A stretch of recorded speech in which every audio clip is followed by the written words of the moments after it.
servant, un grand sculpteur. C'est pourquoi la vie chrétienne n'est pas un slogan, mais une vie.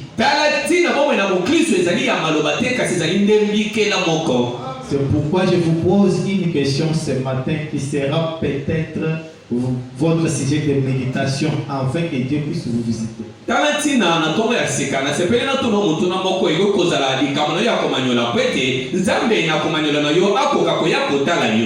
Est-ce qu'il y a-t-il quelque chose de trop difficile devant Dieu?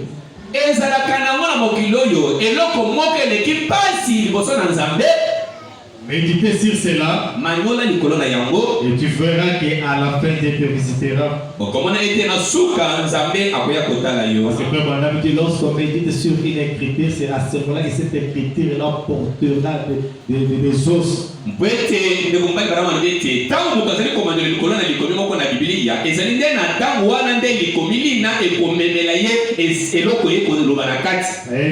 Amen.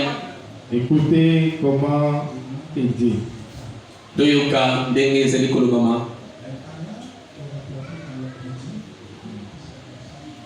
Est-ce qu'il y a-t-il quelque chose de très difficile aux yeux de l'Éternel? Est-ce qu'il y a-t-il quelque chose de possible aux yeux de l'Éternel? Non, laisse-moi vous dire que le Dieu que nous servons est spécialiste dans l'impossibilité. Ce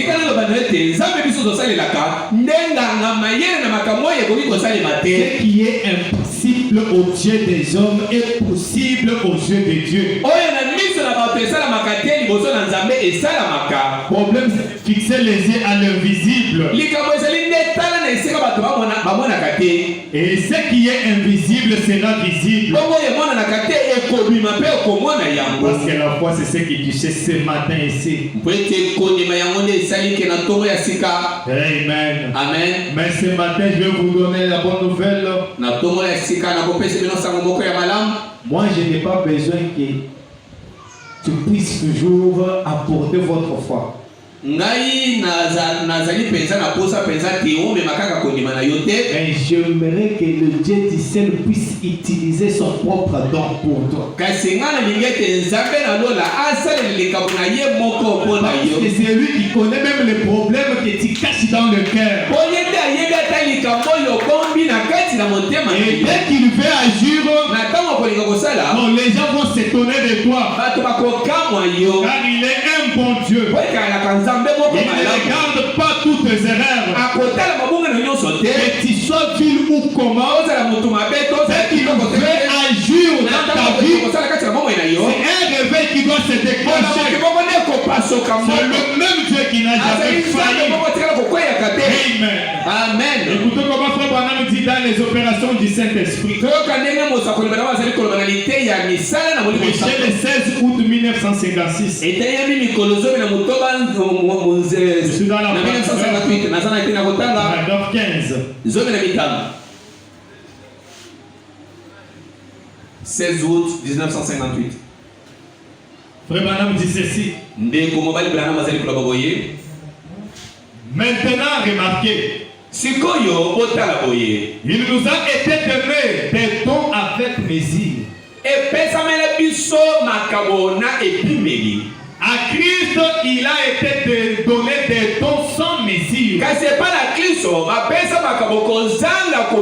Il pose la question, est-ce vrai les lecteurs de la Bible? Les gens ont répondu oui. Il en avait sans mesure. Mais cependant, les dons qui étaient en Christ, c'est comme tout l'océan. Et ces petits dons ici, c'est comme une cuillerée d'eau de l'océan.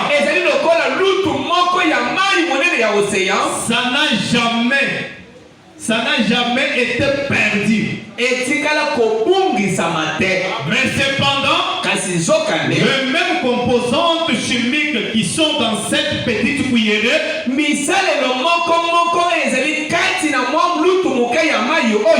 se retrouvent dans tout l'océan. ya océan. C'est exactement la même nature. Ezali kaka bisalelo ya ndenge moko. Mais pas la même quantité. Kasi monene to ndambo ndenge moko. C'est Jésus-Christ qui était la quantité elle-même. Yesu nde azalaki mobimba ye moko. Mais nous avons juste une petite portion comme ça. Kasi biso balika na ndambo moke boye. Mais qui n'est pas différent de ce que lui avait. Kasi ekeseni te na oyo ye azalaki na yango. Cela veut dire que cela peut produire le même effet qu'au moment de Jésus, à la vie de Jésus-Christ. C'est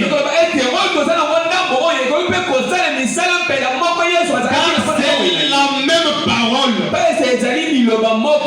Frère Branham dit, pas la même quantité.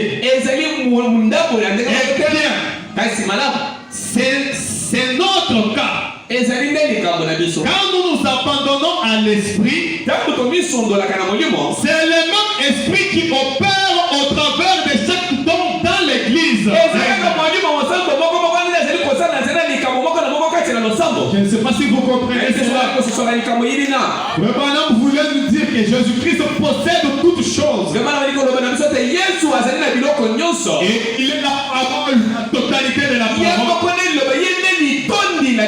Mais nous possédons juste un petit rien. Mais ce que nous possédons là, lorsqu'on l'examine, on trouve Jésus-Christ dans notre vie ici présent. Mais comme nous avons le petit Jésus-Christ dans notre vie aujourd'hui, les Jésus-Christ que son nom soit si petit dans ta vie, cela produira le même miracle.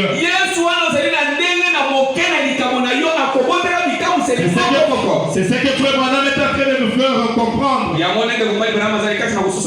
comme je vous ai dit, que ce matin, nous avons besoin d'un Dieu qui va utiliser son propre don.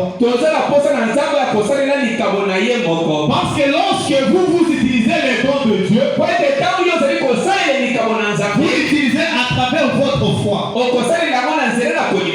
Et c'est dès que vous mettez la foi en action, cela pousse l'homme de Dieu de vous apporter selon les désirs de votre cœur.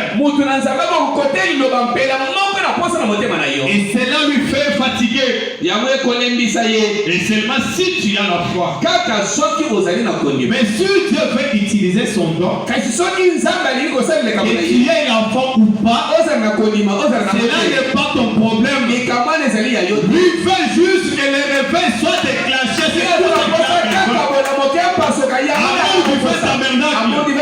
Ce matin ici, ton cœur a besoin d'un véritable réveil.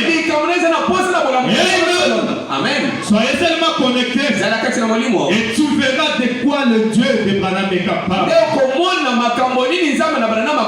Non, mais si tu viens ici avec des problèmes et tu rentres avec des problèmes, où est le travail de Jésus-Christ?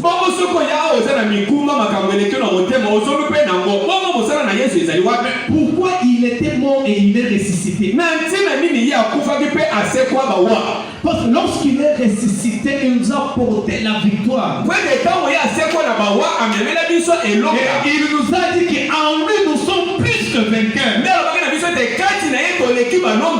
Mais comment nous pouvons continuer à témoigner un Dieu de l'histoire qui n'agit pas dans notre vie?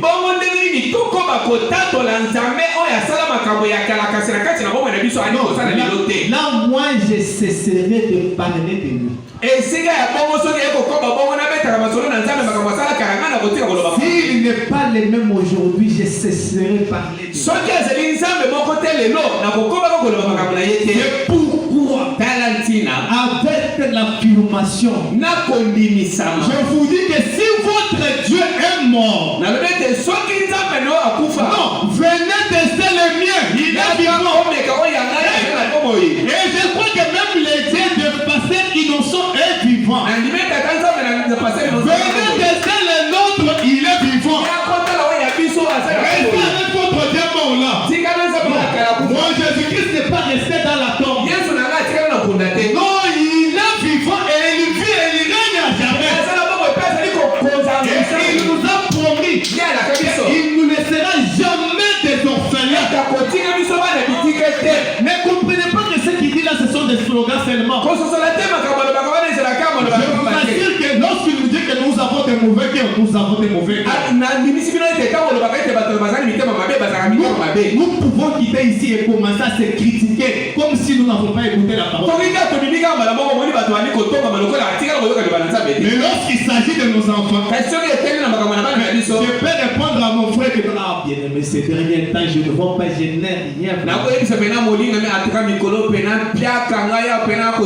Mais lorsqu'il s'agit de mes enfants, je vais les amener dans des meilleures écoles. Peut-être mon épouse me dit, mais chérie, on peut aller même là, on paye $400. Non. Moi,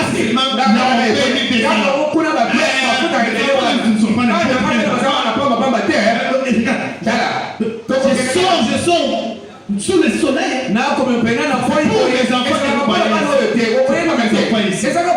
mais après tu croises un fils de Dieu qui vient peut-être, il y a le Dieu là incarné en lui encore.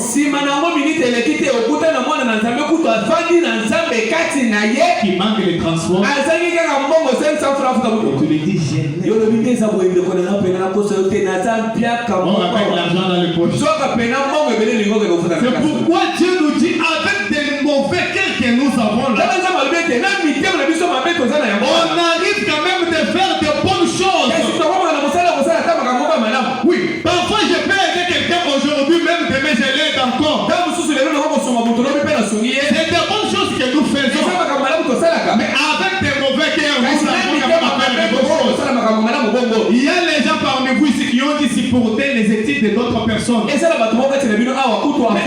de bonnes choses que vous avez fait. Mais malgré cela, avec des mauvais cœurs. Mais Jésus-Christ dit à combien plus forte raison que moi qui est rempli d'amour.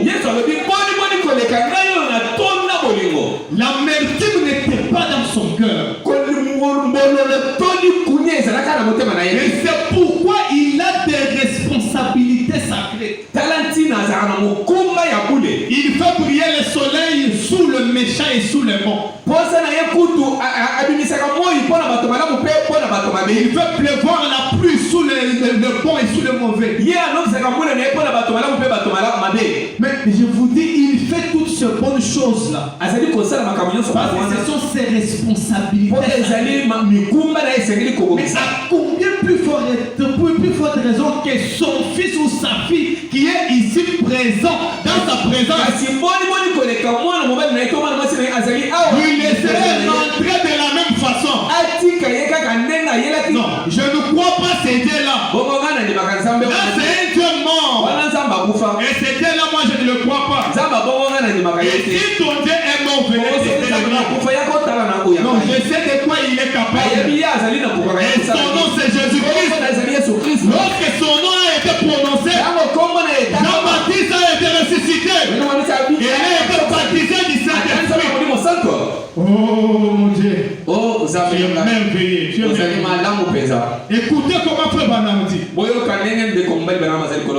Maintenant, nous sommes à ce carnaval. Il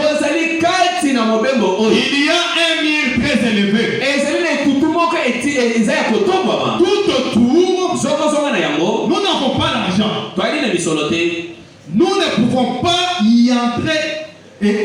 Nous ne pouvons pas y entrer. Et nous ne pouvons pas y entrer. Il se fait donc que nous marchons tout autour. Nous demandons donc ce qu'il en est de tout cela. Combien d'animaux il y avait à l'intérieur? Nous entendons ce qui se passe là. Le rugissement des lions, des tigres, des girafes et d'autres. Et peu après, je découvre que là très haut, il y a un trou. Et bien peut-être que vous n'atteignez point ce trou-là. Mais moi je suis assez lancé. Dieu m'a créé tellement élancé que je peux atteindre un niveau très élevé.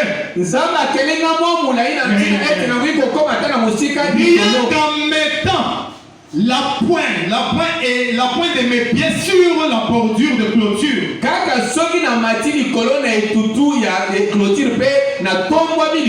Et je peux me tirer sur le doigt jusqu'à regarder au travers de ces trous, puis redescendre.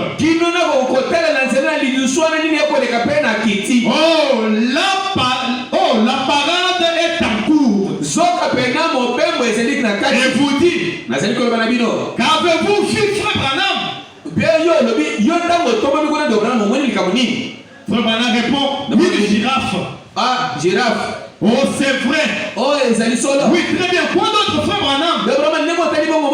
Oh là là, voyez. Ah, namoni tala. Très bien. Mais voici remonté. Je saute. J'ai saisi sur la pointe de mes pieds. Et je me tire très fort.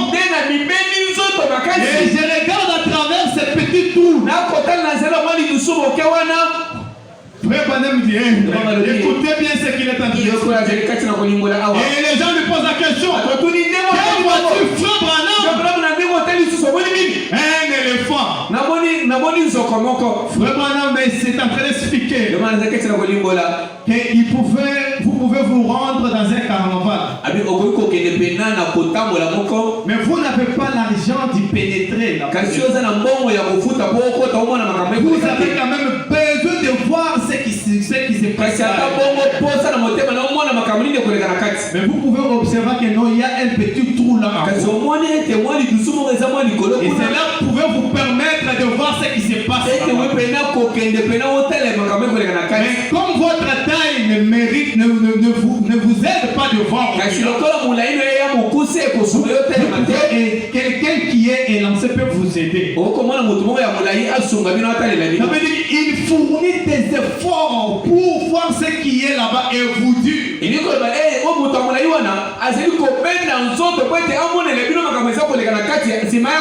Lui fournit les efforts pour voir là-bas.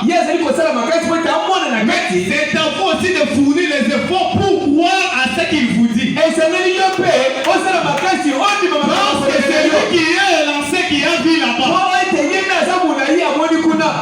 Alléluia. Amen. Mais toi, comme tu ne vois pas là-bas, fournis simplement les efforts de croire à tout ce qu'il va vous dire. C'est ce que Frère Branham explique. Et dès que cette personne fournit ses efforts, il ne le fait pas par lui-même. Peut-être lui, ce carnaval là, ça ne l'intéresse pas. Mais c'est vous qui en avez besoin. Alors c'est ton dos qui est en train de le pousser, que c'est ta voix qui est en train de le pousser. Pour que tu puisses recevoir le désir de ton cœur à travers cet homme élancé. C'est ce que Frère Branham est en train d'expliquer. Eh bien, si vous saisissez ça bien, je crois que vous allez écouter mon message. Eh bien, c'est ça la réunion ici. Quand je me tiens, c'est ça la réunion ici. Quand je me tiens devant vous, c'est vous qui faites agir ces dons. Et c'est ce qui me fatigue. Voyez, cela présente une seule chose à la fois. Quand vous êtes là, et que votre foi agit, c'est Dieu qui parle alors que vous tirez les dons de Dieu. Le désir de votre cœur passe par les dons de Dieu. Amen. le désir de votre cœur passe par pasteur innocent. C'est fort, hein? Mais c'est la vérité. C'est lui le don de Dieu. Oui, le pasteur est la bénédiction de l'église. Non, il suffit juste d'être branché à lui et vous verrez les choses qui vont changer. C'est comme ça. Je vous dis que non, il est comme la régie des eaux ici. Dieu est la source. Le pasteur est comme la régie des eaux qui se sont organisés pour vous apporter de l'eau. Il faut que tu aies seulement le robinet pour se brancher à la source. La régie des eaux, la régie des eaux tire de l'eau et purifie cela et vous apporte.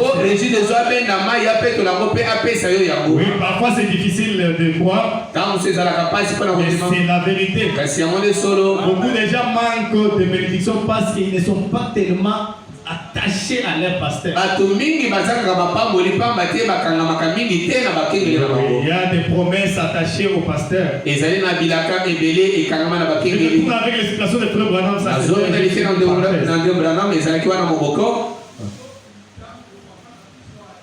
eh bien, peut-être, les responsables du cirque passent par là et disent, voilà,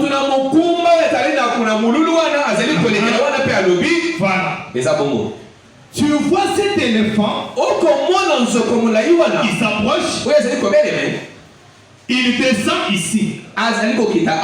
Il va passer ici.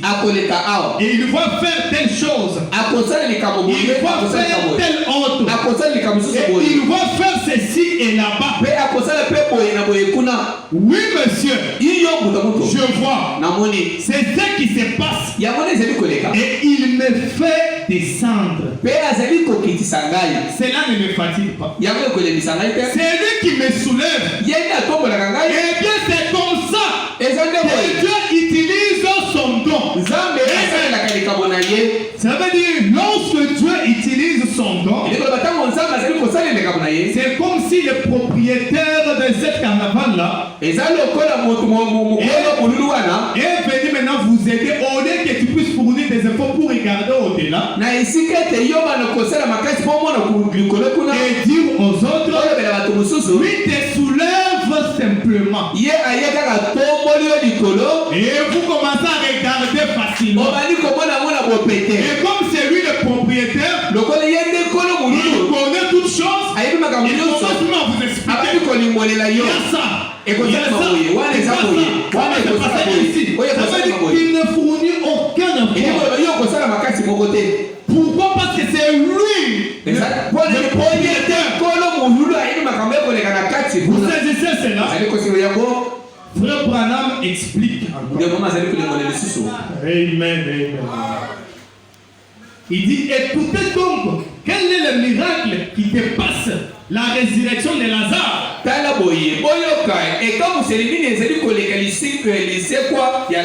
Ou la femme qui a touché son vêtement. Eh bien, la femme là, elle s'était dit, si seulement j'arrive à toucher son vêtement, je serai guéri. Alors elle s'est faufilée à travers la foule. Jésus n'en savait rien. Et elle a touché son vêtement. Et elle est rentrée. Eh bien, qu'est-ce qu'elle a fait? Elle a tiré à travers lui. Voyez-vous? Voyez-vous ce que je veux dire? Tirer à travers lui le don de Dieu. À travers l'homme, voyez? Elle a tiré de lui. En effet, Dieu était en lui. Et elle tirait de lui ce qu'elle désirait. C'est sa foi qui a fait cela. Alors Jésus a dit, je suis devenu faible. Quelqu'un m'a touché. Et les gens ont dit, tout le monde te touche. Il a dit oui, mais je suis devenu faible. Il a regardé tout autour. Et il a vu où c'était alors. Il a vu la femme. Je ne sais pas si vous avez saisi cela. La femme a perdu des sangs. Elle a utilisé juste sa foi pour apporter, pour recevoir les désirs de son cœur. Et elle a reçu cela. Et comme c'est sa foi qui a utilisé les dons, le don de Dieu est devenu faible. Et moi aujourd'hui, je ne veux pas que toi tu utilises ta foi, mais je veux que Dieu du ciel utilise son don. Parce que si Dieu utilise son don, que tu crois ou pas, ça porte paix. Lui va accomplir le miracle et c'est fini. Non, il n'a pas besoin que toi tu puisses croire. Tu puisses apporter la foi. Lui a besoin juste que toi tu puisses croire à ce qu'il a dit. Amen. Amen. Oh man. C'est merveilleux. Lorsque Dieu veut utiliser son don, non, rien n'est impossible. Donc, toute chose est en alerte. Amen. Amen. Amen. Écoutez, Frère Branham explique quelque chose. Il dit que mon épouse peut vous le confirmer.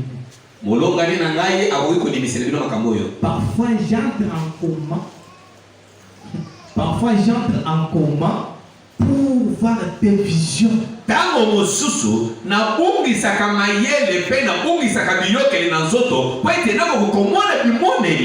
train de conduire la voiture,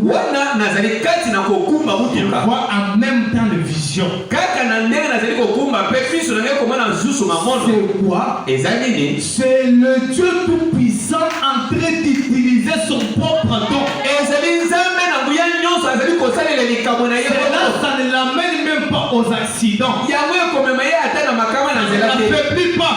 Parce que le Dieu du ciel, lui, utilise son propre don. Oh, alléluia. Non, aujourd'hui, Dieu n'a pas besoin de ta foi, mais de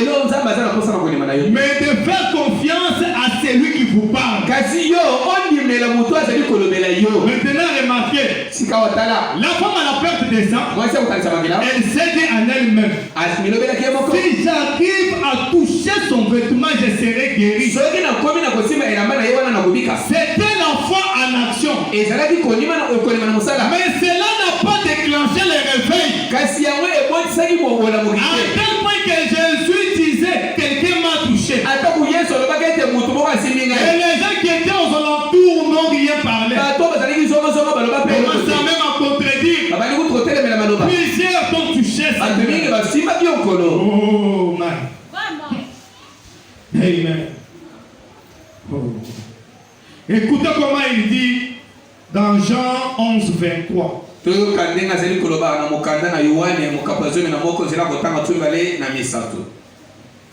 Jean 11, 23.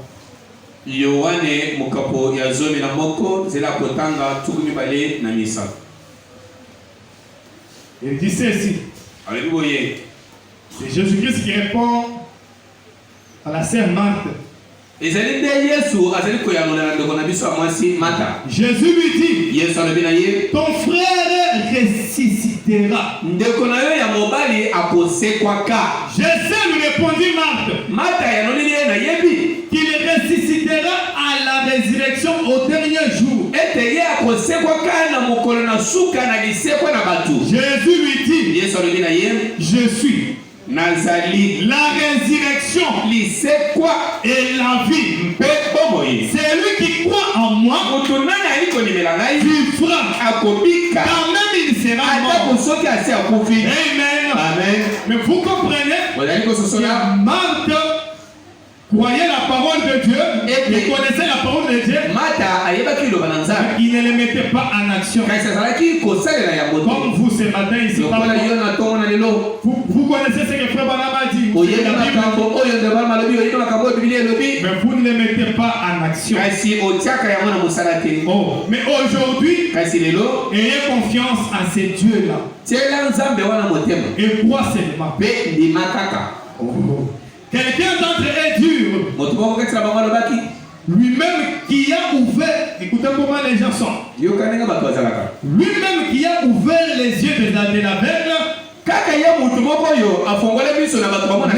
ne pouvait-il pas faire aussi que cet homme ne mourit point?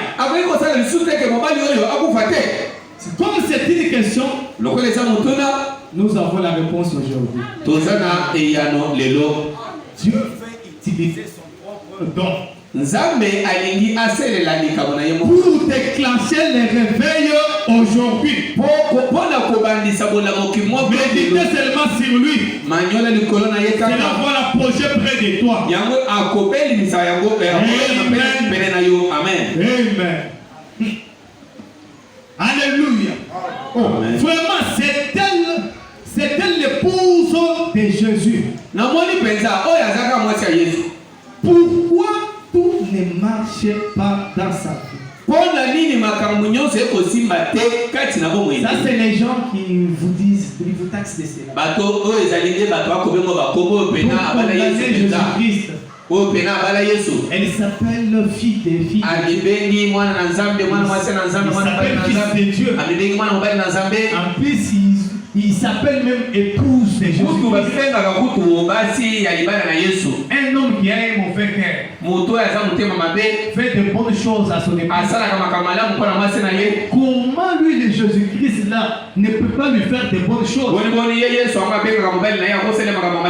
Et le dimanche, il vient même prêter les habits pour conclure.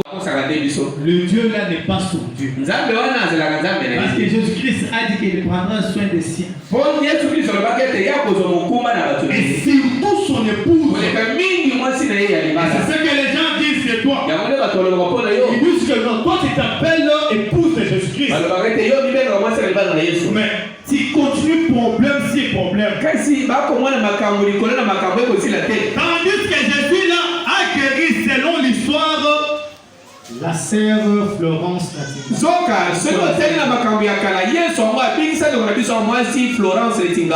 à travers la vie de Frère Branham. Vraiment, nous connaissons tous l'histoire. Vous connaissez encore l'histoire de John Charlit? Oui, c'est une réalité. Notre vie, ce qui se passe dans notre vie, c'est comme si ça fait jeter le propre au message. Ce qui n'est pas réel. Parce que le Dieu là est vivant. Et il n'a pas changé. Écoutez. Parce que les gens de l'extérieur connaissent, ils disent bien les brochures. Et ils connaissent bien que Dieu a guéri Florence Nightingale. Dieu a béni John Charity. Et c'est toujours nous ici qui rencontrent cela. Et eux aussi bloquent cela. Lorsqu'il vit que notre vie tourne toujours, il se pose des questions. Mais la puissance de ces dieux-là est partie. Aujourd'hui, il est là pour déclencher les réveils. Aujourd'hui, il est là pour déclencher les réveils. Amen. Les gens pouvaient se poser des questions. Que le Jésus-Christ là a guéri telle personne qui était avec lui. Mais comment il a dit laisser son ami,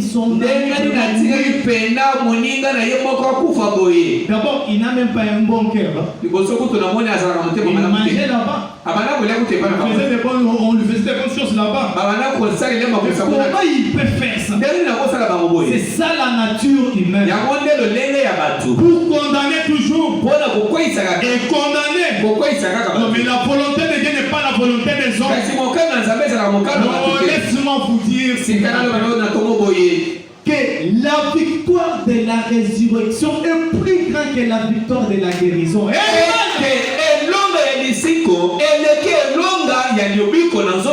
c'est pourquoi Jésus-Christ s'est tenu là. Il a dit à Marthe. Oh, alléluia. Alléluia. Il a dit à Marthe. Ôtez la pierre. Marthe continue toujours à avancer des raisons. Et il dit cela. Jésus-Christ lui dit, Marthe, je suis la résurrection et la vie. C'est là, en d'autres termes, vous voulez dire, Marthe, cessez d'avancer des raisons. Ici, il ne s'agit pas de ta foi, mais de Dieu qui veut utiliser son don pour que le réveil puisse se déclencher. Enfin que les gens parlent de ce Dieu-là. Et le Dieu-là est la résurrection et la vie. Et le problème de Lazare ne dépendait pas de la foi de quelqu'un. On n'avait pas besoin que vous puissiez utiliser les dons. C'est Dieu d'Israël lui-même qui était venu pour utiliser son propre don. Et lorsqu'il s'est présenté, écoutez la façon dont lui pensait. Il dit ceci. Seigneur Dieu, je te remercie de m'avoir déjà exaucé. Amen. Je fais ceci pour ceux qui ne croient pas. Pour ces incrédules. Afin de croire que tu es la résurrection et la vie. Aujourd'hui, il ne s'agit pas de ta foi, mais qui va utiliser ton don. Et lorsque le Dieu s'est tenu, qu'est-ce qu'il a dit? Il s'est écrié juste d'une voix forte. Une voix qui a défié la pourriture. Amen. Non, quelque chose contre nature. Quelque chose inexplicable. Une personne qui tuait des gens 4 jours passés. Je vous dis ceci. Lorsque Dieu veut utiliser son don, il fait en sorte que chacun de vous, lorsque le problème arrive, puisse témoigner et dur.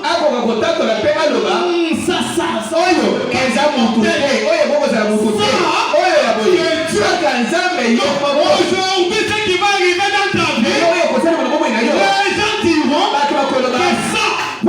ça c'est Dieu. Et lorsque Dieu agit, ça te laisse voir. Ça c'est Dieu. Non, peu importe ce qui peut arriver, peu importe le problème que tu as, laisse-moi te dire, et le problème que tu as, c'est un sujet de gloire. Amen. Le problème que tu as là, c'est un sujet de gloire. Ah oui. Amen. S'il n'y avait pas de pécheur, Jésus-Christ n'allait pas être sauveur. Il faut que tu pêches pour Jésus-Christ. Amen. Je vous dis que si tu n'étais pas malade, Dieu Tout-Puissant n'allait pas être Jéhovah à toi. Pourquoi ton problème là, c'est un sujet de gloire. Amen. Le problème que tu as, c'est un sujet de gloire. Il s'est juste menti.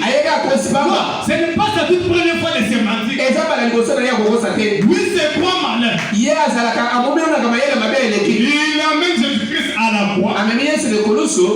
Et il pique récemment. Et il dit que non, mais c'est fini. Oh, c'est fini. Alléluia. Là où le diable se limite, c'est là où la victoire de Dieu commence. C'est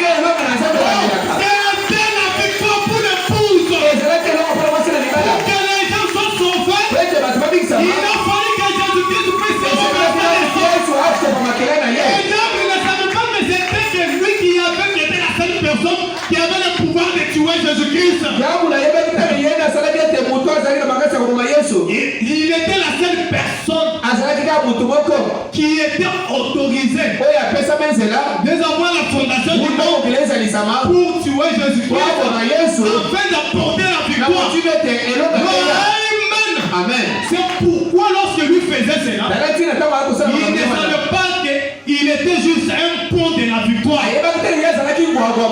Non, laisse-moi vous dire que les problèmes que tu as, c'est juste les ponts pour t'amener à la victoire. Non, croyez tout simplement. Il est là pour utiliser son propre nom. Ne regarde pas ce que tu avais croyé. Il n'en a pas besoin. D'abord, le sang de Jésus-Christ est là pour ôter le péché du monde.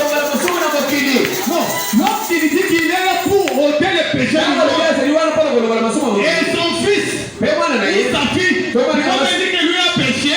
Non, il n'a pas péché. Il a commis juste une erreur. Et que lorsque toi tu continues à lui taxer de cette erreur, il s'est déjà repenti de ça. Il s'est déjà mis en ordre. Alors, pour continuer seulement comme ça, tu témoigneras. Laisse-moi vous dire encore, les témoignages de ton ennemi va t'apporter du succès. Laisse-le dire aujourd'hui. Et il a échoué. Il a échoué. D'abord, il a une mauvaise vie. Après, il est ceci, il est cela. La même personne là changera le langage. Il a dit que s'il y a une fille de Dieu, c'est celui-là. S'il y a un fils de Dieu, c'est celui-là. Amen. Ne crains point petit troupeau. Amen. Ne crains point petit troupeau. J'aime quand Frère Branham dit cela. Vous voulez qu'on puisse les lire ensemble? Et nous allons continuer avec notre église. Oh my. Amen. Ah, qu'est-ce qu'il dit? Comment Frère Branham dit? C'est dans la vision de Patmos, exposé des anges. ezali kati na bileko na mangomba na eteni oyo ya limono na esanga ya Patmos. Lorsqu'il dit tout ça, il sait bien qu'en toi, tu avais commis des fautes, tu as commis des erreurs, mais lui ne regarde pas assez. Mais écoutez comment il dit. Ne crains point, Jean. Remplacer les noms des gens à ton nom. Moi, je peux mettre le nom de pasteur innocent. Ne crains point pasteur innocent. Ne crains point petit troupeau. Tout ce que je suis, vous en êtes héritiers. Tout mon pouvoir vous appartient. Ma toute puissance est à vous. Alors que je suis au milieu de vous, je ne suis pas venu apporter la crainte et les chats.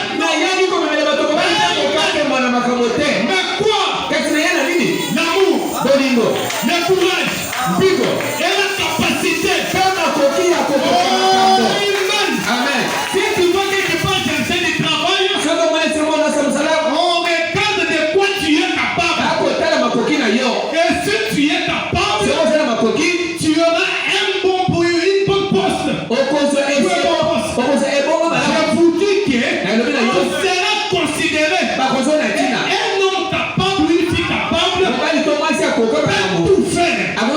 C'est la capacité. Tout cela est égalé à toi. Le courage et la capacité. Tout pouvoir m'a été donné. Et c'est à vous de l'utiliser. Pour qui est ici présent. Amen. Amen. Non, c'est à vous de l'utiliser. Vous qui êtes ici présent. Non, Dieu aime merveilleux. Pose-toi encore la question. Est-ce qu'il y a-t-il quelque chose de difficile devant l'Éternel? Amen. Amen. Alléluia. Je vous dis ceci. Que l'incrédulité n'arrêtera jamais la promesse de Dieu de s'accomplir dans ta vie.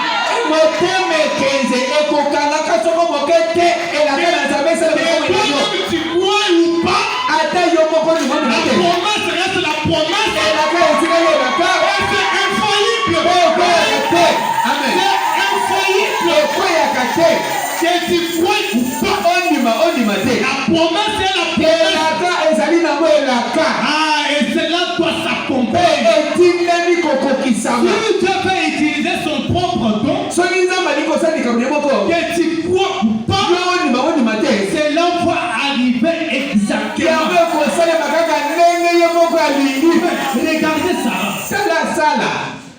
Sarah se moque de la promesse. Et après, elle pensait, elle commence à mentir. Les dames sont tombées. On l'a découvert. Quand je parle des dames, ce n'est pas vous. On donne la promesse. Elle doute de cela. On découvre.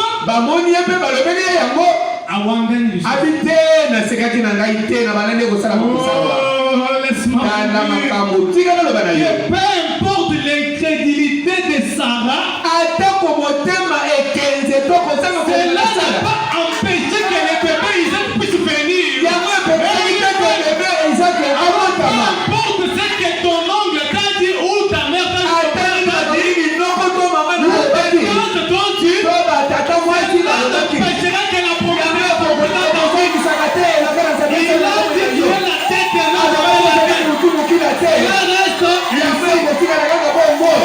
mais il a dit que tu es la bénédiction de l'Éternel. Ainsi. Et il a encore ajouté, c'est la bénédiction de l'Éternel qui s'il a béni, qui est-il toi pour refuser ça? Qui est-il toi pour commencer à me rappeler ce que j'ai fait? Qui est-il toi pour commencer à me rappeler nous avons les mêmes sangs.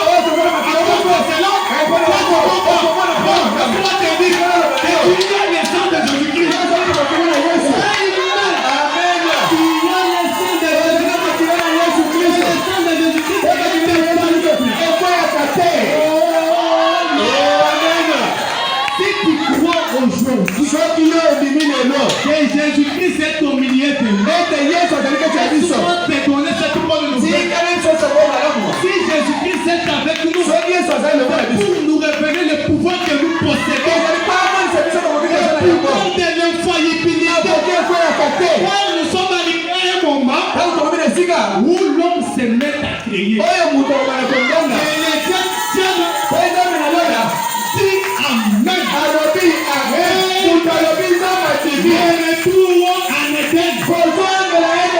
nous avons le pouvoir de l'infaillibilité. Le pouvoir de l'infaillibilité. Toi condamne-moi. Toi condamne-moi. je m'en fous. Avec Jésus-Christ, j'ai passé la victoire en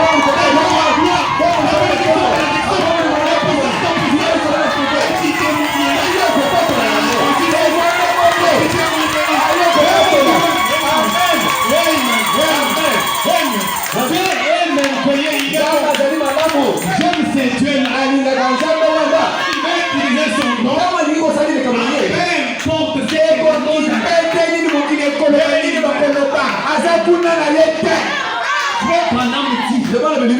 si Dieu veut utiliser quelque chose dans ta vie, les sorciers du monde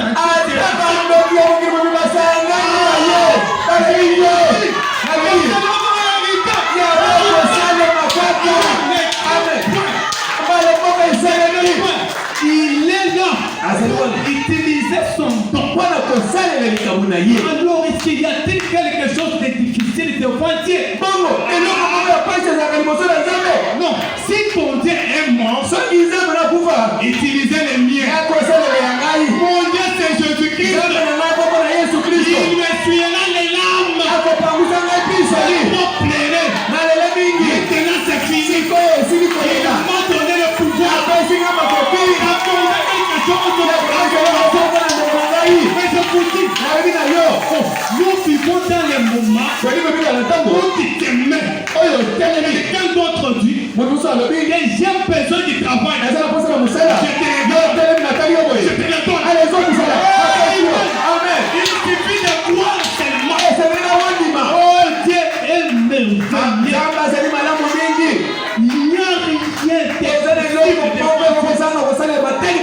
que tout le monde refuse. Moi je m'en fous. Mon Dieu est vivant. Il a laissé la tombe vide. Son nom c'est Jésus-Christ. Il ne règne à jamais. Alors Satan, pour ton information, il m'a promis ceci. Ça fait des temps. Le monde ne me fera pas. Pas Satan. Il ne fera pas. Mais moi, je le ferai. Il est avec moi. Amen. Oh, laisse-moi vous dire ceci.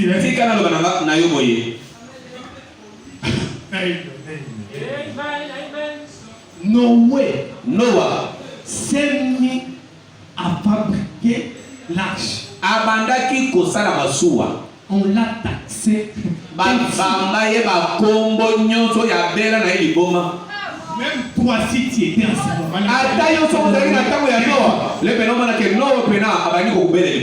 si seulement je prends ce costume et je le tourne, je prends le bouton, je mets derrière. Derrière déjà devant. Qu'est-ce que vous allez dire? Il est devenu fou. C'est de ce genre de choses que Noé avait fait. Toi, tu vas fabriquer les bateaux. Il y aura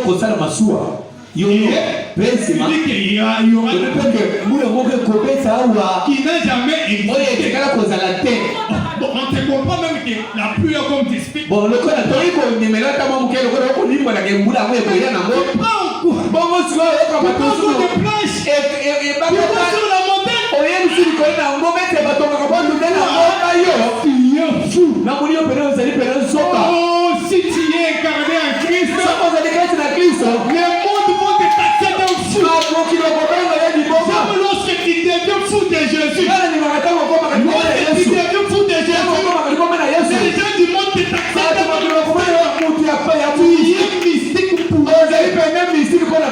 Tout ce que tu fais, c'est mystérieux. Ce qui est impossible à leurs yeux, devant toi, c'est possible. Pourquoi j'ai dit cela? Parce que il est écrit. Tout est possible à Dieu. Ça, c'est ce que nous disons de Dieu. Que notre Dieu, tout est possible à toi. Amen. Et notre Dieu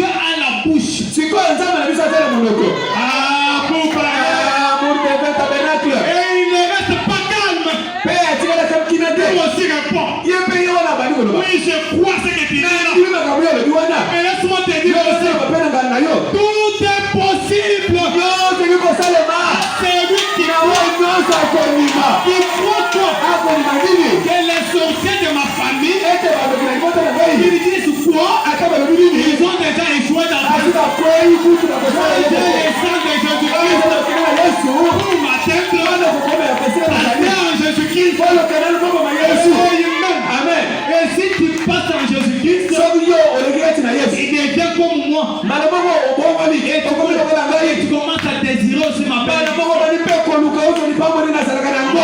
N'ayez pas peur.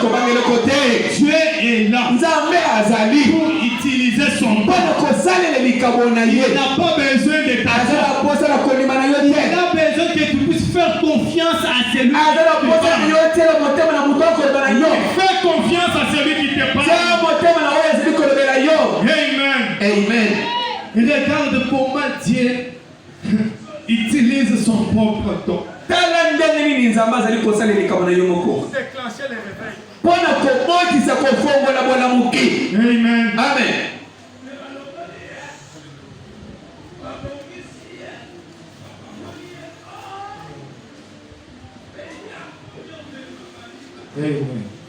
Amen. Dieu avait donné une vision à Frère Branham. Avec ainsi dit le Seigneur. Pour la guérison d'un enfant. Et d'un escropier. Sur la chaise roulante.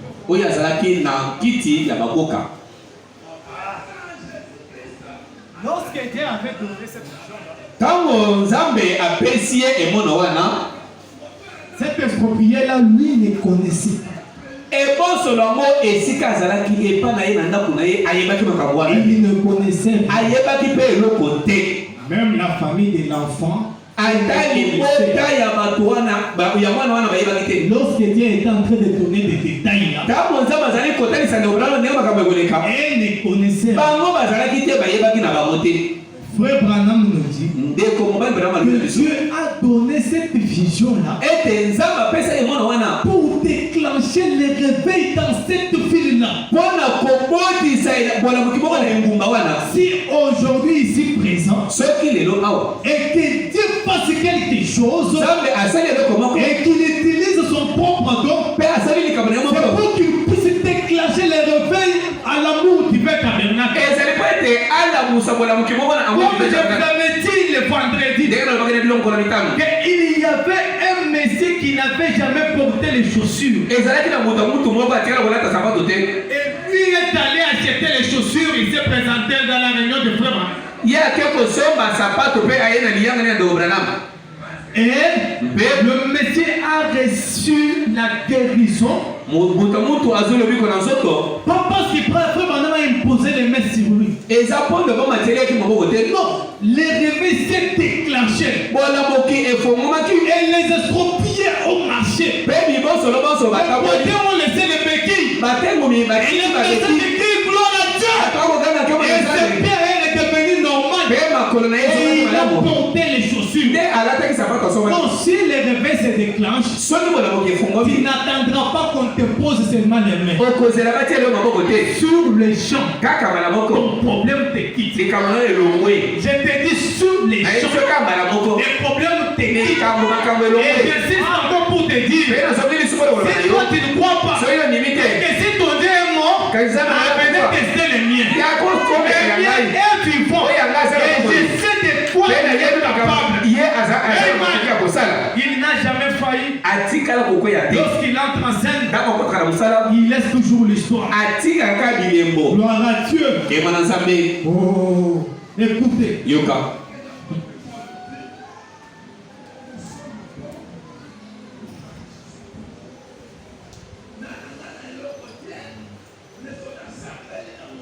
Je suis dans la page 27 et 28 de la même prédication.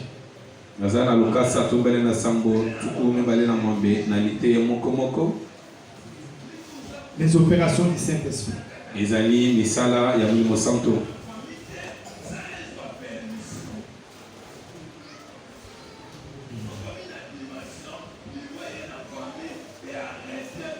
Alléluia. Jésus-Christ est mort à cause de moi. Il est mort à cause de vous. Pourquoi vous inquiétez? Il est vivant. Il est assis à la droite du Père. Oui, pour prendre ta prière, l'amener au trône du Dieu Tout-Puissant et ramener, alléluia, et ramener des solutions. Oh, il est merveilleux. Un Dieu véritable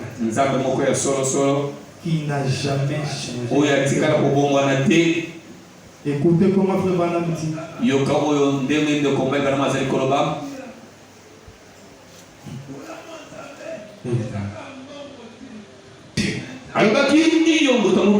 Je remonte d'abord au 24.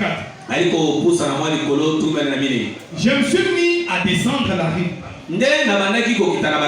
Et je vous précise bien avant que pour que Dieu puisse déclencher cette réveil, qu'il puisse utiliser son propre don, il a fait quitter l'homme de Dieu d'une autre ville et prendre l'avion pour aller dans une autre ville, juste pour des personnes.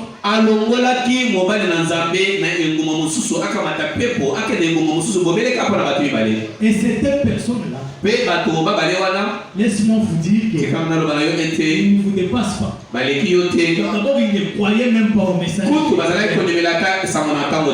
Mais toi, tu crois au message. Et quand tu crois là, qu'est-ce qui lui a été confié? Tu amènes les gens à te croire. Oh, rien ne résistera à ta prière. Pas même les cancers. Oh non. Frère Branham précise, il dit que ce sont de petites choses qui tourmentent souvent le fils et les filles. Il dit que tu peux être là, tu manques même le loyer pour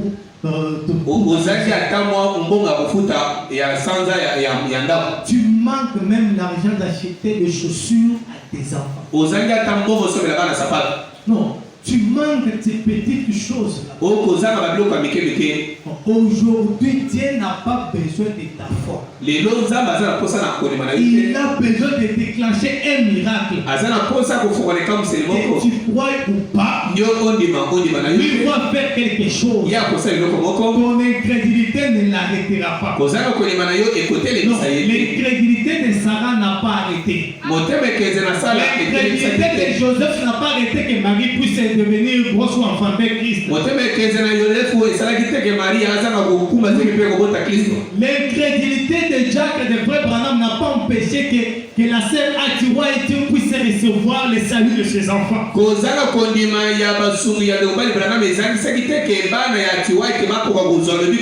Branham dit, je me suis mis à descendre la rue, marchant tout le long, comme ça.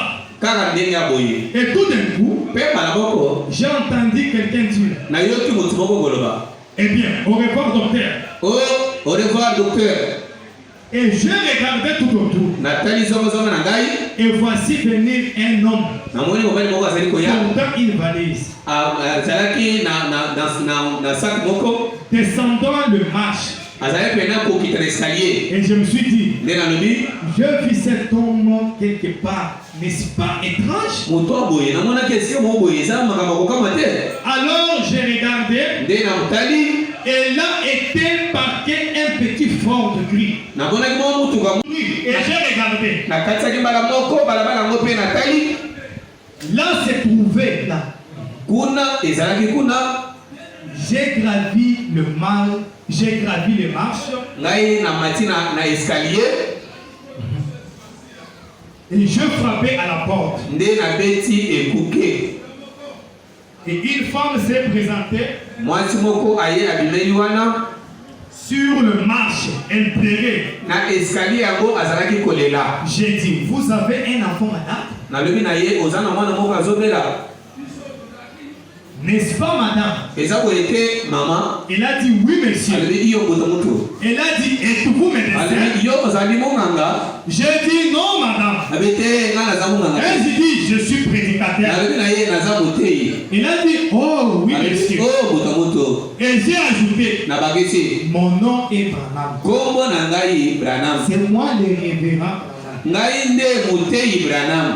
Elle a dit, je ne pense pas vous connaître, monsieur Branham. J'ai dit non. Je suis un étranger. Puis-je voir votre enfant une minute? Il a dit oui. Saisissez frère Branham, là on est en train de chanter. Et quelque chose va se passer aujourd'hui. J'ai dit merci. Je suis entré et je lui ai demandé quel était le problème. L'enfant avait des poumons congestionnés. La pneumonie. Le tout petit enfant était couché là. Et je me suis dit, je regardais dans la chambre. C'était bien ça. J'ai déposé mon chapeau sur le lit. Mais cette femme-là est allée s'asseoir là. Elle n'a pas déplacé le chapeau. Alors je me suis dit ceci. Eh bien, je ne peux pas dire un mot là. Je dois simplement attendre. Il parlait de la vision. Et je simplement continuer à lui parler. Elle n'a pas sollicité une prière ni rien. Votre bébé, quel âge a-t-il? Depuis quand habitez-vous ici? Et puis le site comme ça. Et nous sommes mis à parler. Eh bien, puis elle s'est levée. Elle a pris mon chapeau. Après quelques instants, je me suis approché. Elle a pris mon chapeau et elle l'a déposé sur le poste téléviseur. Mais la dame en tricot rouge n'était pas là. Je ne pouvais pas prier. Il y a des gens qui se précipitent pour prier et ça n'apporte rien. Dieu veut utiliser son don. Il n'a pas besoin de s'embrouiller. Il reste des petites détails. Il faut que l'eau soit agitée. En fait, on déjette là. La guérison directement. Amen. Écoutez comment commandant dit. Oh, il n'était pas là incitant. J'ai continué à parler. Je suis assis. Je vous dis, pour ton problème, Dieu peut s'asseoir. Et tes ennemis pensent que c'est fini pour toi. Il a fait que tes ennemis ne sont nombreux. S'ils vont faire quelque chose, que ces gens-là changent leur langage. Qu'ils disent que bon, ça, c'est Dieu. Pas quelqu'un d'autre. Amen. Oh my. Alléluia. Je me suis assis. Et ensuite, peu après, cette dame est entrée. Et s'est assise. Une autre dame est entrée. Elle s'est trouvée dans une autre pièce. Ou quelque part. Elle est entrée. Elle est assise. Elle était en tricot rouge. azalaki na tricot ya motane. Le problème likambo n'était pas de regarder à d'autres choses. ezalaki ata Le problème était de regarder à tricot ya motane. Ah, c'est ça le problème. likambo Regarder un tricot. kotala kaka tricot ya Le motane. problème, ce n'est pas de regarder aux grandeurs des problèmes que tu as. likambo ezali otala monene na likambo te. C'est de regarder à la promesse. yo otalelaka Qu'est-ce que Dieu dit à ce sujet? alobi nini na likambo yango. Oui, vous vous dites cela. wana koloba bongo. Mais qu'est-ce que Dieu dit à mon sujet? bongo bango balobi bongo nzambe alobi nini na ntina na ngai. Et laisse-moi vous dire, il y a une parole tikana kono eza liloba moko qui dit ceci. oyo elobaka boye. Que toute autre parole d'un homme soit un mensonge. tikete maloba nyonso nani ya moto etanga maloko na lokuta. Seulement la parole de Dieu bobele liloba na est nzambe la vérité. ezala solo. Tu ne resteras pas okolonga te mensonge. eza lokuta. Tu n'iras pas dans le mariage yo kokende kobala te mensonge. eza nango lokuta. Oh, tu ne vas pas jeter la parcelle. oyo okosomaka mabele te lopango te eza lokuta. Toi, tu vas continuer à perdre yo kobandaka et kobongisa tes enfants n'iront pas loin. na bakende mosika te Mensonge. lokuta.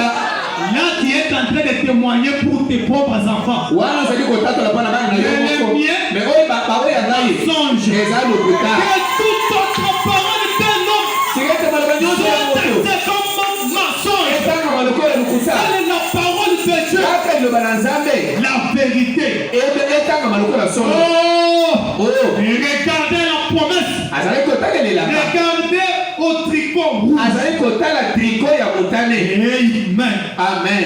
Oh my. Alléluia.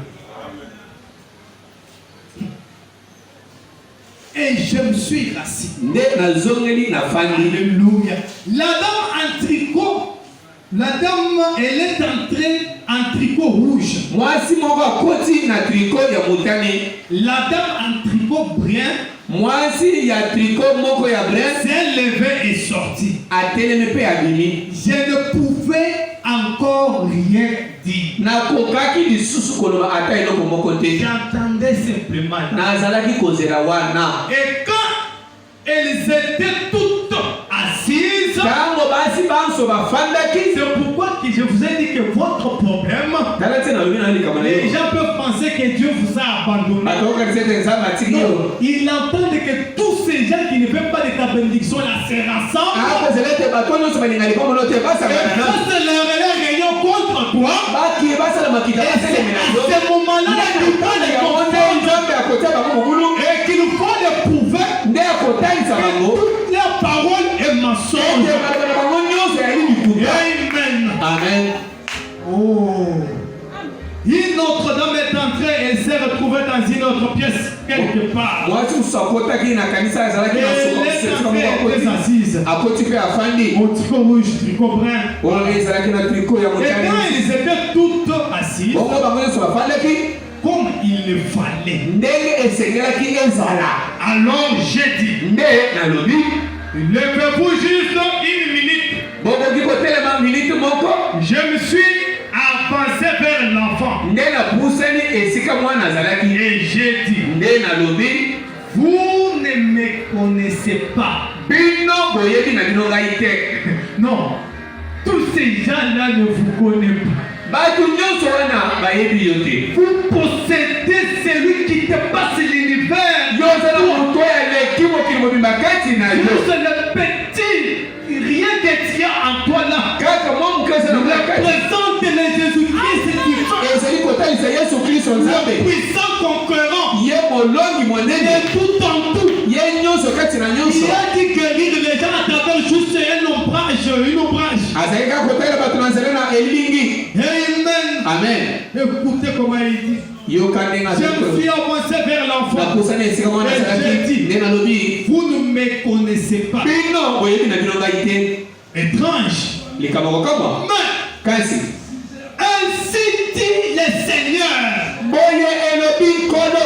Alléluia. Enfant est guéri. mwana oyo abiki. Petit enfant s'est retourné.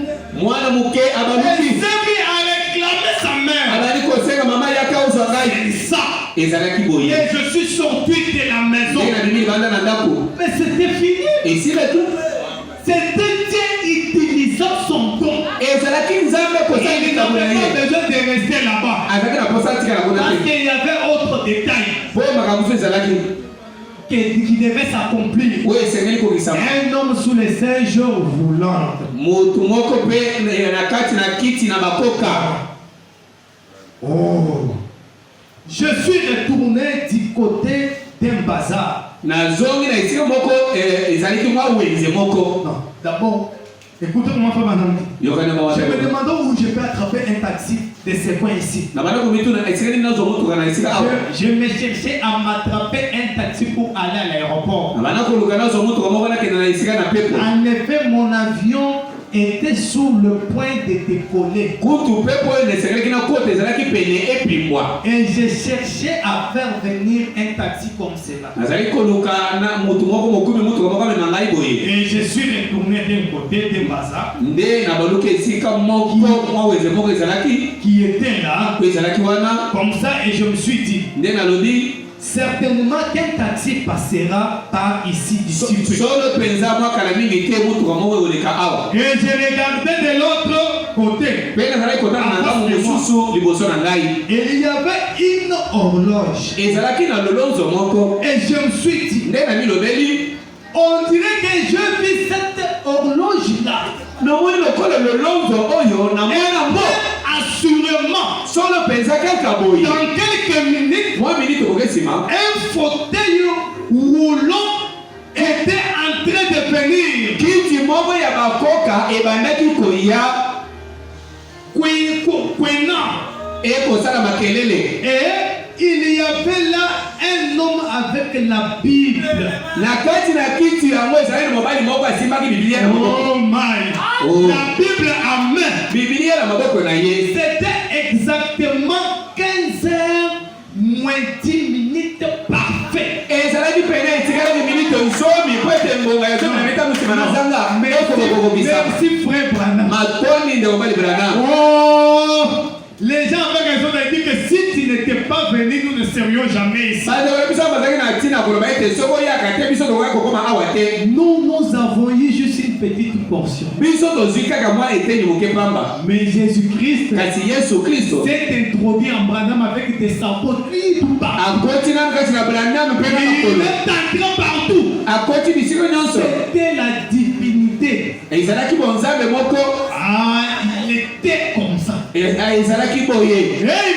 Amen. Oh, écoutez comment il dit. Il a passé là. Croyez-vous ces livres que vous tenez et que vous avez? Papa, yo ondimi buku oyo sima na maboko na yo, ondimaka yango. Croyez-vous ces livres que vous lisez? Yo ondimaka buku oyo zali kati na kotanga wana. Est-ce que toi aussi tu crois la Bible que tu es en train de lire? Yo pe ondimelaka Biblia oyo zali kati na kotanga. Il a dit. Alobi. Oui. Iyo. Je le crois. Nandimaka. J'ai dit. Nalobi. Il contient la parole de la vie éternelle. Etondi na liloba na seko na seko. Il a dit oui, je le crois. Alobi nandimi yango. J'ai dit. Nalobi. Avez-vous déjà lu là où c'est écrit que Jésus guérit le malade? Aussi otanga kati na wana esika bakomete Yesu akisa. Il a dit oui. Alobi iyo na sina tanga. J'ai dit. Nalobi. Croyez-vous cela? Yo ndimi yango esalamaka. Il a dit. Alobi. Oui. Je le crois. Nandimi yango. Et j'ai dit. Nalobi. Amen. Au nom du Seigneur Jésus-Christ. Levez-vous. Telema na kiti wana. Car ainsi dit le Seigneur. Vous êtes guéris. Laisse-moi vous prouver ici qu'il s'agit d'un Dieu utilisant son don. Peu importe les discussions de ce genre où les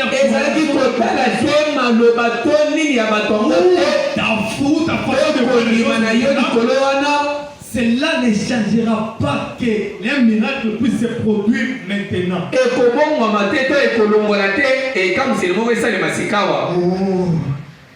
Car ainsi dit le Seigneur, vous êtes guéris. Et il a dit, vous voulez dire que je peux me lever maintenant? C'est la même question que vous êtes en train de vous poser. Vous voulez dire qu'avec cet estomac, je peux prendre des choses gazeuses?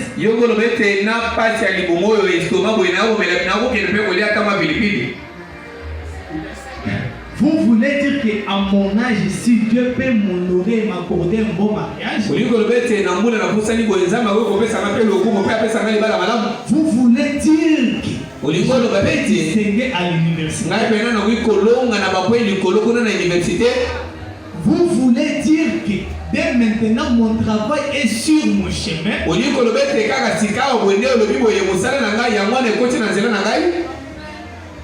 Laisse-moi vous répondre. Il ne s'agit pas de ta foi. C'est ainsi dit le Seigneur. Ainsi dit le Seigneur ne change pas. Amen. Amen. Alléluia. Écoutez, j'ai dit, lèvez-vous. Et l'infirmière qui le poussait a dit, eh bien, madame, il ne peut pas s'élever. Il y a une voix qui te dit dans le tu ne peux pas. Réponds à cette voix-là. Mensonge.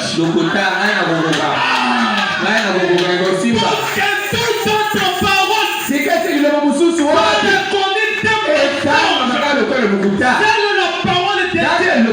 Il y a le Seigneur. Écoutez, il ne peut pas s'élever. On dit que tu ne peux pas réussir. On dit que tu vas échouer. Mensonge. Oh, j'ai dit, monsieur, lèvez-vous. Voyez-moi ces paroles. Madame ne calculez même pas cette table-là. Ma soeur, mes frères, ne les calcule pas. Essayez de parler. Ils chercheront les langages. Toi, continuer à fixer tes yeux sur la promesse de Dieu. Amen. Amen. Il a dit, écoutez ça. Infirmière. Il a commencé à courir comme cela. Oh,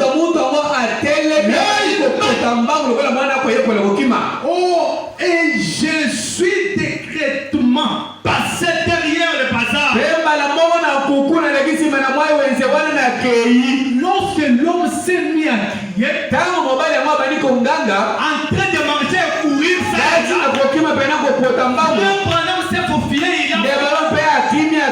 parce qu'il était, alléluia, il était sujet d'un réveil. Pas sujet d'un prophète. C'est sujet d'un Dieu qui va utiliser son don pour t'amener à croire que tout est possible pour que tu arrives à croire que tu es la parole vivante, la parole en train de marcher, la parole qui est prête à prononcer la parole. Et mots. Tout ce que vous lierez sera lié au ciel. C'est ainsi tu le Seigneur. Amen. Écoutez, Frère Branham. Je suis discrètement passé derrière le bazar. Et je suis descendu la rue. Et je suis allé de l'autre côté. J'ai attrapé un taxi. Et je suis parti. Un article dans un journal intitulé Une guérison mystique d'un homme dans la rue. Mbala moko bakomi ya sango bakomi na sango bolebete kokamwisa moko ya ndenge mosusu moto moko abiki bakomi yango na balabala. Les ennemis témoigneront. Banguna na yo bakotatolaka. Non, si Dieu décide sur toi, soki nzambe azwi mokano moko likolo na yo, même Satan sera à ton service. Ata Satan akobanda kosalela mosala pour t'amener à toucher et à saisir ta vision. Comme je vous ai dit, quel est le problème que tu as, si je de gloire. Amen. Amen. Oh, écoutez comment Frère Branham dit. Ils n'ont jamais su que ils n'ont jamais su ce qui s'était passé. Vous voyez? C'était le Seigneur. Maintenant, on ne s'était pas affaibli. Nous autres, pour cette vision, on n'avait pas éprouvé de faiblesse. C'était Dieu utilisant son don. Et c'est vous qui utilisez les dons de Dieu, voyez? C'est votre foi. Mais je ne fais que m'abandonner. Oh, my. Frère Branham insiste. Lorsque Dieu utilise son don, il n'a pas besoin de ta foi. Il n'a pas besoin de ta foi. Pour t'en dire généralement, c'était sa foi en action qui a retenu l'avion. Mais aujourd'hui, Dieu veut utiliser son propre don. Il n'a pas besoin de ta foi. Mais tout ce qu'il a besoin, de suivre les détails de la vision.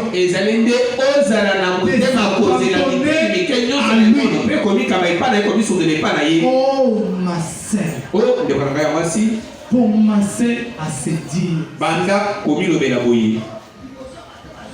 le problème que j'ai maintenant. Je ne connais pas le problème là. Commencez à dire que Dieu a accordé que ces problèmes arrivent pour que je puisse me réjouir après. Et le problème que tu as, sujet de gloire. Les problèmes que tu as, sujet de gloire. Tu es une fille de Dieu, un fils de Dieu. Le Dieu là est à votre service. Tu sais ce qu'il dit? Qu'il ne peut pas garder quelque chose sans une dette, sans payer. Il avait une dette des hommes de couleur. Un jour que notre Jésus-Christ était en train de tituber sous le poids de la croix.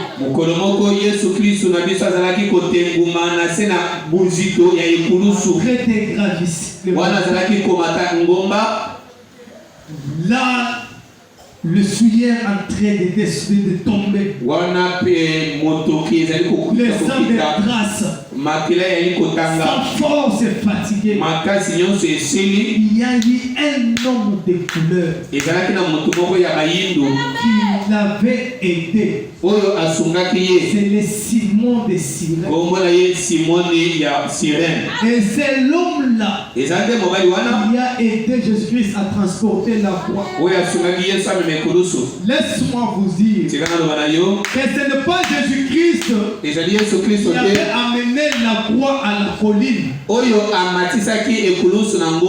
qu'il soit crucifié. C'était quelqu'un d'autre qui a dit cette croix-là. C'était Simon de Cyrène. Un jour, le prophète béni de l'Éternel en Afrique du Sud s'est retrouvé devant une fille qui était aveugle. Une fille qui a perdu son père. Une fille qui était aveugle, sans l'espoir. Comme toi maintenant, sans l'espoir, tu ne vois pas. Tu ne sais quoi faire. Mais commencez seulement à méditer sur quelque chose. Tout le problème que j'ai, c'est le sujet de gloire. Et cette fille qui était en train de marcher et qui se cognait devant les gens, et dès qu'elle a tenu, une personne l'a dit, monsieur, ici présent là, je n'ai pas besoin de retrouver mon père. Mais amène-moi seulement auprès des frères Branham. Si tu m'amènes tout près des frères, je vais retrouver mon père. Non, nous, alléluia, alléluia. Les Écritures sont. Si vous m'amenez seulement aux promesses de l'air, je vais retrouver ma position originale. Mais ne m'amène pas nulle part. Amène-moi seulement dans la promesse de Dieu. Et je vais retrouver ma position originale. Et la dame, une personne a répondu. Et c'était Frère Branham. C'est à moi de t'être de parler. Oh, monsieur Branham. J'ai besoin de mes yeux. Amen. Nous avons ici ce qui est plus que Salomon. Parfois il y a des questions qui épatent. Ils sont étonnants. Comme ce genre de questions. Tu fais quelle couleur de yeux? Qui pose la question à un autre modèle. Quelle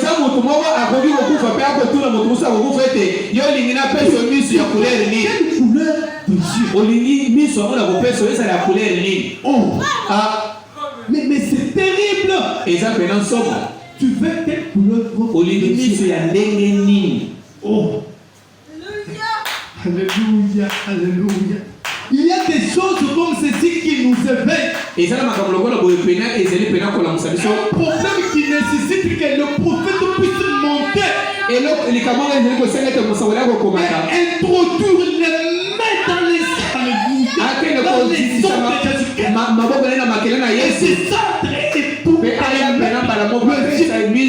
oh, ce sont les choses terribles.